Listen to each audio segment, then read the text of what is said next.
My husband's brother moved into our guest room after his divorce. That was 3 months ago. He doesn't pay rent. He fixes things around the house. He smiles at me like I'm still a woman, not just someone's wife. And last night, he knocked on my bedroom door. I'm Dana, 52 years old, and I live a life that, from the outside, looks fine. Not exciting, not terrible, just fine. Greg, my husband, and I have been married for 27 years. We raised 2 daughters who are both grown now, living in different states. The house is quieter than it used to be. Too quiet sometimes. The kind of silence that wraps around you until it starts to feel heavy. We live in a tidy colonial-style home on the outskirts of Columbus, Ohio. Beige siding, black shutters, a creaky porch swing Greg always promised to fix. Every fall, I plant mums by the walkway. Every spring, he forgets our anniversary until I remind him the morning of. We don't fight. We just float. Parallel lives under the same roof. He works late, comes home tired, watches TV with his feet up while I read a book or scroll on my phone. We share meals but not stories. A bed but not warmth. We used to laugh together. We used to touch, flirt, see each other. Now, we pass like ghosts in the hallway. I used to tell myself this is just what happens after decades of marriage. Things settle. Romance turns into routine. Lust gives way to loyalty. But lately, I've started wondering if that's just a story I tell myself so I don't have to admit how lonely I am. Jason arrived in early January, right after New Year's. Greg's younger brother. 5 years younger, freshly divorced, and carrying the quiet bruises of a man who'd just had his life ripped out from under him. Just a couple weeks, Greg said. Until he finds his own place. That was 13 weeks ago. The first time I saw him again, I was in the kitchen folding laundry. He walked in carrying a single duffel bag, his jacket dusted with snow. Same hazel eyes, same crooked grin from our wedding photos, but the boyish charm had aged into something rougher. He was broader now, beard flecked with gray, voice deeper. "Hey, Dane," he said. "No one calls me that anymore. Greg calls me Hun or Mom when the girls are around." Hearing my nickname come out of Jason's mouth felt like someone whispering from a life I'd barely remembered. He hugged me. Not a quick, awkward hug, but something slower. Warmer. Familiar, but not too familiar. "You look good," he said. I laughed it off, waved my hand like it didn't matter. But it did. I hadn't heard those words in years. Not like that. Not with eyes that meant them. Jason was easy to have around. He fixed the porch swing. Repaired the leaky faucet in the upstairs bathroom. Cooked dinner a few nights a week, always cleaning up after himself. He never acted like a guest. More like someone who belonged here. And then there were the little things. He noticed when I wore a new sweater. Told me I had a dangerous smile. Said the lemon sugar lotion I used reminded him of a memory he couldn't quite place, but he liked it anyway. He looked at me like I was still a woman. And the worst part? I started to feel like one. I wore lipstick to the grocery store. I pulled out the old earrings I used to wear in my 30s. I started walking around the house barefoot again. Not for Greg. For the man in our guest room. The nights were the hardest. Greg worked late most evenings, buried in spreadsheets and emails. Jason and I would end up on the back deck with glasses of wine, a blanket thrown over my knees, and the porch light casting soft shadows across his face. He told me about his marriage.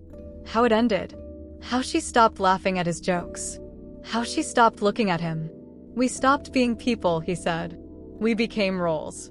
Like I was a walking paycheck, and she was just someone I used to know. I didn't say anything, but I looked at him, and he looked at me. And in that silence, I think we both heard something louder than words. One night, I burned my hand taking a casserole out of the oven. Jason was in the kitchen with me. He rushed over, ran cold water over my fingers, gently cradled my wrist in his palm. "You have to be more careful," he said, voice low. His thumb brushed over my knuckle. My breath caught. He looked up at me, so close I could see the green flecks in his eyes. I pulled away first. He didn't say anything, just nodded, handed me a towel, and walked out. But after that, something changed. He lingered longer in rooms I was in, found excuses to help me with things I didn't need help with. When I baked, he leaned over my shoulder, his hand grazing my lower back like it was an accident. Maybe it was. Maybe it wasn't. Last week, Greg left for a conference in Cincinnati. He'd be gone 3 nights. The first night, Jason made dinner. Just the 2 of us. Candles, wine, music from his playlist. He told me I looked beautiful in candlelight. Said my laugh was softer than he remembered. He asked me if I ever thought about starting over. I told him I didn't know. He said, "I think about it all the time." We sat there in silence, the kind of silence that hums. That pulses. That threatens to tip into something else. Last night, it stormed. Wind slammed against the windows.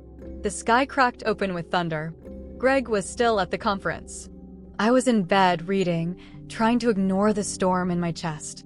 There was a knock. Soft. 3 times. I opened the door. Jason stood there. Barefoot. Sweatpants. T-shirt clinging to his chest.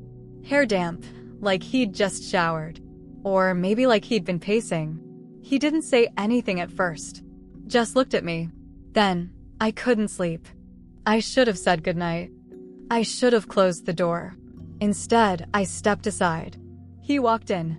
Stood in the center of my room like he was waiting for permission. "We don't have to do anything," he said. "Just don't send me away tonight." My hands were shaking. My throat dry. Outside, the storm raged. Inside, I stood on the edge of something I couldn't name. I didn't say yes, but I didn't say no either. And when I closed the door behind us, I swear the entire house held its breath. The next morning, the storm had passed, but inside me, it still raged. Jason was gone. I didn't hear him leave, but the bed was cold and untouched on his side. My room was filled with that faint, unmistakable trace of him: bourbon, soap, and something I couldn't quite name, something heavier, like guilt wrapped in want. I sat there for a long time, barely breathing, staring at the closed door. My nightgown still clung to my skin from the heat of the night. I hadn't slept. Not really. My mind kept replaying his voice, soft, trembling. "We don't have to do anything. Just don't send me away." And I hadn't. That was the truth I couldn't outrun. He hadn't touched me. Not truly. But we'd stood so close that I felt every beat of his heart through the air between us. And something did happen. I had said yes without saying a word. And now I was lying in a bed that still smelled like a promise we almost made. I took the longest shower of my life. I scrubbed every inch of my skin, but it wasn't dirt I was trying to wash away. It was the feeling of being wanted, desired. The memory of how he looked at me, like I was more than just someone's wife. But guilt is stubborn, and it clings in places you can't reach. That afternoon, Greg came home. He was tired from the road, irritated from traffic, and dropped his suitcase with a grunt in the hallway. I kissed his cheek and asked how the conference went. He nodded absently, then turned on the TV. We didn't talk. We hadn't in a long time. But I couldn't stop thinking about what Jason had said. We're not bad people, weren't we? The next few days were a blur of avoidance. Jason barely looked at me. He left early in the mornings and came home late. Ate quickly, cleaned up after himself. The man who used to linger in doorways and ask how my day was going now passed me like a stranger in our own kitchen. I should have been relieved, but I missed him. Terribly. And I hated myself for it. Then, late one night, after Greg had taken his usual 2 Tylenol PMs and drifted into a soft, steady snore, I walked downstairs for a glass of water. Jason was outside on the deck, sitting in the dark, his drink untouched beside him. I opened the sliding door. He didn't look at me. "I can't stay here anymore," he said quietly. My heart dropped. "I shouldn't have come into your room. I shouldn't have." He stopped himself. "It wasn't fair to you." "It wasn't just you," I whispered. He looked up then, finally. And the pain in his eyes. I'll never forget it. It mirrored my own. "We didn't do anything," I said. Jason nodded slowly. "But we wanted to." He leaned forward, his voice breaking. "I meant what I said that night. About not wanting to be sent away. You make me feel like I'm still Something. He stood up and walked past me. His arm brushed mine. And that touch, brief as it was, felt like everything we hadn't done, but had desperately wanted to. The next day, I tried to return to normal. I cooked dinner. Greg didn't say much, but he noticed I was quiet. "You all right?" he asked, mouth full of chicken. I nodded, smiled too quickly. Just tired. I wasn't tired. I was unraveling. A few nights later, Greg was out back putting away the trash bins, and I walked into the garage to grab a box of old photo albums. Jason was there, sitting on the bench, pretending to be busy with a screwdriver and an already fixed drawer. He looked up, startled. "I thought you were." I shook my head. "Just grabbing something." We stood there in silence. "I've been trying to hate you," I finally said. He nodded, eyes on the floor. "Me too." Then, after a beat, "But I can't." He stepped toward me. Not quickly, just one step. Enough for the air to change. "Tell me to leave," he whispered. I opened my mouth, but no words came. Instead, I stepped closer. Just an inch. Just enough. And he reached out, brushing his fingers along my wrist. It wasn't a kiss, but it was betrayal. The day everything fell apart, it was beautiful out. One of those early spring days where the sun feels like a promise. I was baking muffins. Jason had gone for a run. Greg was supposed to be at work. He walked into the kitchen while I was texting Jason. Just a simple message. "Me, you left your sweatshirt in the laundry room. Smells like you." My phone buzzed with his reply just as Greg reached for the coffee pot. He glanced down. "Jason, your scent is still in my head. I keep thinking about how you looked at me." Greg froze. I saw his eyes darken, his shoulders tense. He picked up the phone. "Read the thread." He didn't say a word. Just handed it to me. Looked at me like I was someone he didn't know. Like I was someone he hated. I couldn't breathe. "Tell me it's not what it looks like," he said finally, his voice hollow. I opened my mouth. But what could I say? That we didn't touch? That we almost did? That we played with fire and then tried to pretend we weren't warm from the heat? He didn't wait for my answer. Jason walked in a few minutes later, sweaty, earbuds in. Greg met him at the door. "Get out." Jason stopped cold. "Greg, I said get out." Jason looked at me, but I couldn't meet his eyes. "I swear we didn't," he started. Greg's voice rose, low and dangerous. "I don't care what you did or didn't do. You're my brother. She's my wife. And you both lied." Jason turned. Walked out. This time for good. Greg didn't scream. Didn't throw anything. He just stood there, hands clenched, staring at the door. Then, quietly, "Do you love him?" I shook my head.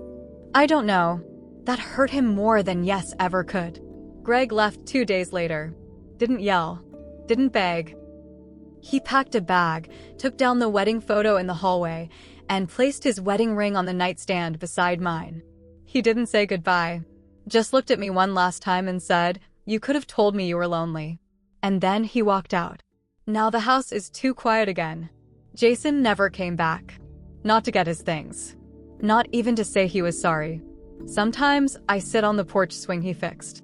It creaks softly, the only sound left in a life I used to share. I still wear my ring, but it feels heavier now. Greg left the ring. I left everything else.